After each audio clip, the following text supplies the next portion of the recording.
Hello नमस्कार। आज हमन के लेके आ गइल बनी जा सारांश वो भी मछली कहानी के जवन की रामेश्वर सिंह कश्यप द्वारा लिखल बाटे। जी हाँ, मछली सारांश रामेश्वर सिंह कश्यप द्वारा लिखल बा। आज हमनी के यही के चर्चा कर जी, देखल जी सारांश। लेकिन एगो बात बता देते हैं, टेलीग्राम पर एकर किताब मिल जाई यह बुक के, वजह से जाके पढ़ ले हम पहले कहानी। पहलिका वीडियो में हम एकर ऑडियो भी डाल दिले बनी यह पाठ के, तो ऑडियो के जाके सुन ले हम। चली अब शुरू करी जा। ऐसे हम ई बात कहतनी कि ताकि ये सारांश पढ़े में कोनो दिक्कत ना हुई, आराम से समझ जाई। तो चलिए शुरू कर जाओ। रामेश्वर सिंह कश्यप के जन्म 16 अगस्त 1927 ईस्वी में भइल। यहाँ के जन्म स्थान रोहतास सासारामे के नजदीक सिमरा गांव में भइल। यहाँ के भोजपुरी साहित्य के लेखक, पटकथा लेखक, निबंधकार, कवि, कहानीकार आ नाटककार रही। चली इतना जानकारी हो गई रामेश्वर सिंह कश्यप के बारे में। चलिए अब एक आगे देखल जाओ। मछली कहानी में नारी समस्या उठावल गईल बा। एह में बियाह लायक भइला पर उठे वाला मनोभावन के सजीव चित्रण भइल बा। ठीक, ये कहानी में कुंती मुख्य पात्र बाड़ी। इनकर माई मर गईली जब उ 9 साल के रहली। उनकर बाबू दूसर का शादी 6 महीना के बाद कर लेले।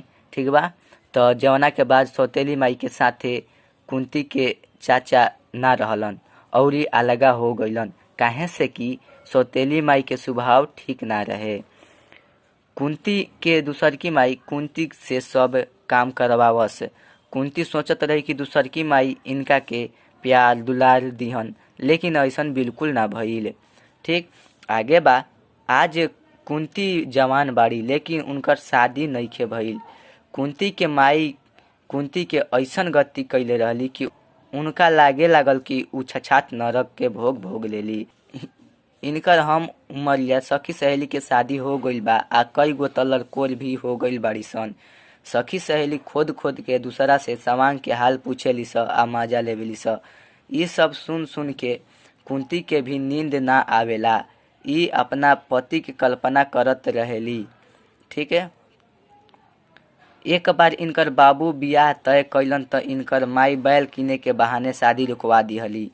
ओकरा बाद इनकर बाबू दोहा लइका से शादी करे के तय कैलन त लेकिन कुंती के माई एहू शादी के रुकवा देली। इन लइका कुंती के छेड़त रहसन, जैसे कि बंसी या अक्षयवर सिंह के भगीना वृक्ष काका के बेटवा। ठीक, आगे बा के कुंती के माई ना चाहत रहली कि कुंती के शादी होके, काहे से कि यदि ई ससुरा चल जैती त सब काम उनके करे के पड़ित।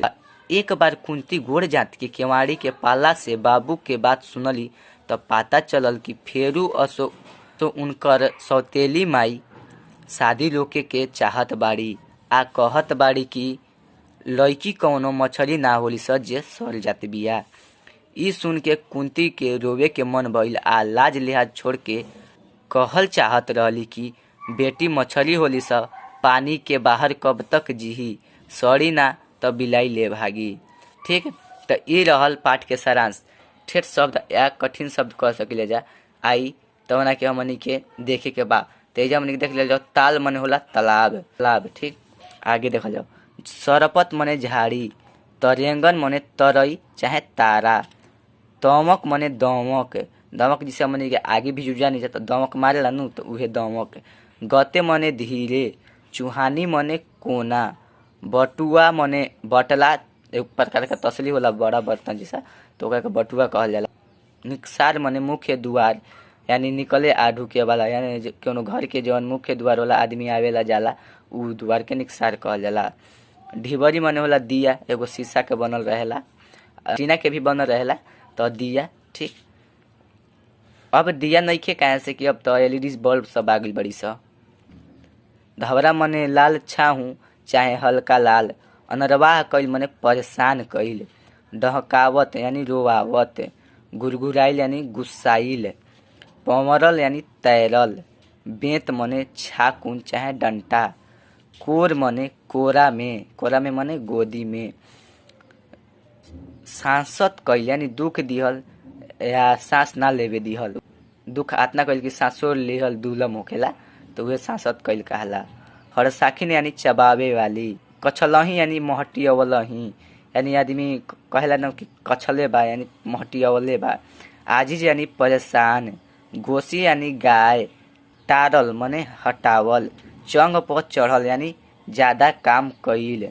आगे बा सुबहित यानी तनिको। खखन के यानी व्याकुल होखे। फाक यानी कौनो चीज के फारी चाहे कौनो बिल ना कहल जाला कि जब फाक बा तो उहे मने कौनो चीज के फारी बा उजा चाहे बिल बा। ठीक। परणी यानी देह तनाइल। टकटोर के यानी छू के ढूंढल, जैसे टकटोरल कहाला, जैसे हमने के कहानी में पढ़म जा कुंती टकटोर तारी ई थी खापड़ा त ओइजा पानी में टकटोर तारी यानी महसूस क के छू के आ तब निकालल। ऐसे कि हमने के पता नहीं के लेकिन टकटोर के लिहल। ठीक। ये बात छू के ढूंढल। समास यानी विराम। लड़कोल यानी जेकर बाल बच्चा होखे। परियार साल मने होला तीसरा साल बीतल चाहे आवे वाला साल।